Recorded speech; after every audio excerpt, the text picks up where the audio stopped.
Most Blender artists rely entirely on shaders to stylize their renders. But what if I told you the compositor can do a ton of the heavy lifting in real time in Eevee? That means you can transform a scene from this into this, while seeing the final stylization from every angle as you work.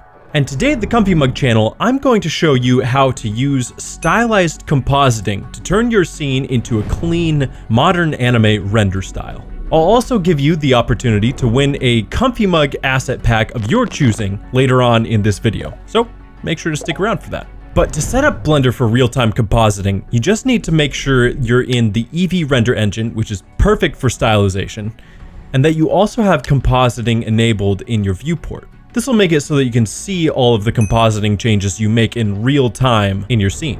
And once you do that, you can open up the compositor editor, much like you would the shader editor. Now, I went over this modern anime compositing setup live on stream. So now that step 1 is complete, I'll hand the next stage of this tutorial to live stream me. Take it away, so that I can just focus on the texture base. And that consists of the lens distortion, glare node, 2 Kuwahara filters, 2 regular filters, one is diamond sharpen and one is not, and then a mix color. So we'll just go ahead and recreate all of that. Okay, so I'll add that lens distortion here. And then I had a negative point, I think it was 0.1, and it's just offsetting a little bit of the composition, give it a little bit of imperfection. And then I'll do 0.01 for the dispersion. I think it could be anywhere between 0.01 and 0.03 to get a subtle result. We'll do 0.02. All right, cool. And then from there, we'll add the glare node, stick that right here. And ooh, it's got the cool streaks going on, but we don't want the streaks. We want bloom. And I think, yeah, bloom on its own is just a good base. We can either do high or low quality or medium. It doesn't really matter. One of the things that is fun to play around with is the threshold, because you can decrease the threshold to get this really soft look for everything. But we'll keep this threshold at 1. And then we'll move on to adding those Kuwahara filters. I had one of them at 3. I think I kept it at the default. And then I'll do Shift D and bring that down. And we have this one at 4. And we turn down the sharpness and the eccentric look. And so now we can connect the Kuwahara to the viewer. And then we'll want to add a mix color. And we'll just connect both of those, put this at 0.7. But one of the things we're missing here are the filter nodes. So we'll just search for a filter, place that right in between, Shift D to duplicate, and bring it down. We'll keep this on soften for the bottom one, and we'll change this to diamond sharpen for the top one. And you can see now, if I were to just put the Kuwahara filter into the A input and then the soften into the B input, then we just get this blurry look. But if I add in that diamond sharpen, the stuff that's closest to the camera is getting a little bit more of that sharpened detail, whereas the things that are a little bit further away are keeping more of that softened feel to it. So that's one of the reasons why we mix between these 2 Kuwahara filters, one having the diamond sharpen and the other one not. This is pretty much everything that we need for the texture base. If I look back up here just to make sure. Okay, so it looked like for the top Kuwahara filter, I had a little bit of a difference between the sharpen and eccentric. So we're just going to adjust that here. And the sharpen for the top Kuwahara filter is going to be put at 0.15. And then we're just going to barely decrease. I'm not sure if it even like really matters, but we'll do it just for solidarity's sake. Decrease the eccentric to 0.95. And now we can just add a frame around it with Shift P and then press F2, and we'll call this texture base, or really whatever you want to call it. Texture baser, nice. We're keeping that, okay. And now, if I move back up here, all we really need to add is the color correction, the RGB curves, and then 2 more filters, and then a Kuwahara filter. And before we go any further, I want to give you all the opportunity to win an asset pack of your choosing from the Comfee Mug shop. I've got quite a variety for you to choose from if you win 1st, 2nd, or 3rd place, and all you need to do to enter is leave a like on the video, comment your thoughts down below, and become a free member on my Patreon with your YouTube username so I can know who to email if you win.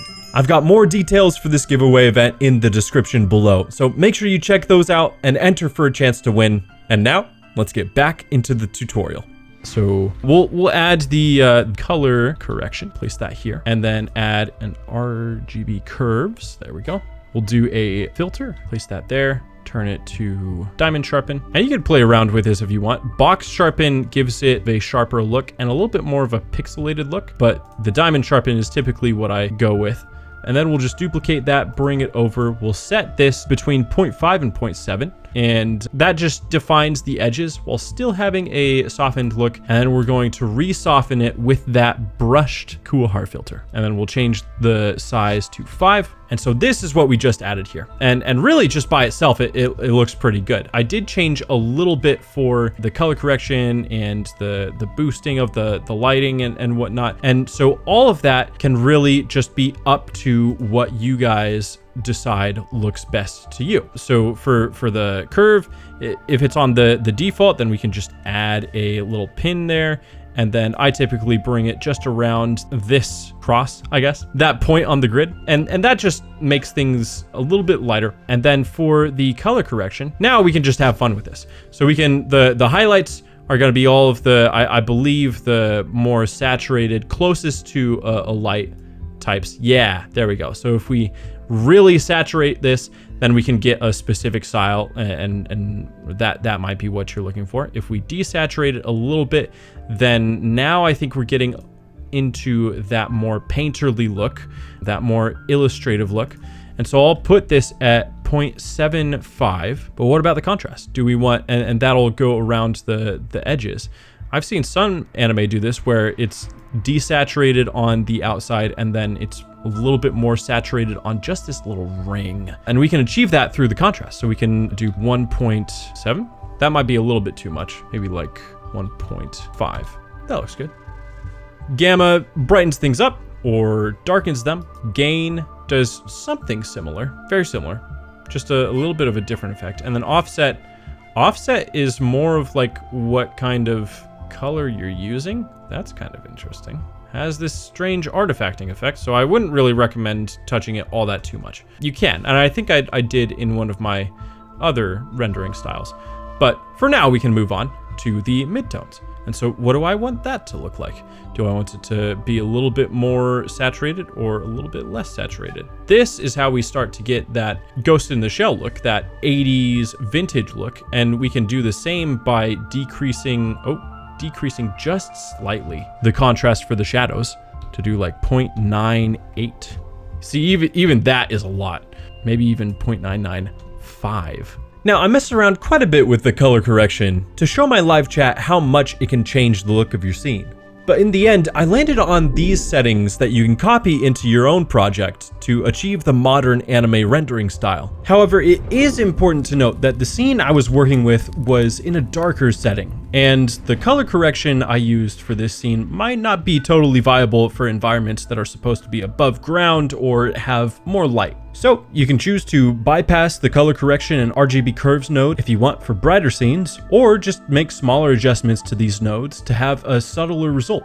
Though these compositing setups do a lot to stylize your scene, they don't work very well with photorealistic shaders. So it's important to use these alongside stylized shaders. Oh, maybe they do work with photorealistic shaders. Huh. Well, I've got plenty more stylized compositing tutorials on the way, so make sure to like and subscribe so you don't miss out. I've already made 5 or 6 unique setups that completely transform the look of your scenes. And if you want to learn how to make all of them without having to wait for me to edit another tutorial, you can become a member here on YouTube or on my Patreon for just $1 a month to watch all of my in-depth breakdowns of each compositing style, as well as all the extra content I make exclusively for my members. Remember to enter that giveaway for a chance to win an asset pack of your choosing, courtesy of my amazing patrons who fund all of these tutorials, assets, and the animated series I'm working on right now. I've got a lot more that I'm working on behind the scenes that I can't wait to share with you all, and I want to thank my Elder Mug members especially for contributing the most to this channel. I truly couldn't do any of this without you guys, so thank you so very much for all of your support. You guys are the best of the best. Thank you, the viewer, so much for watching to the end of the video, and I'll see you next time for another video like this one here at the Comfee Mug channel.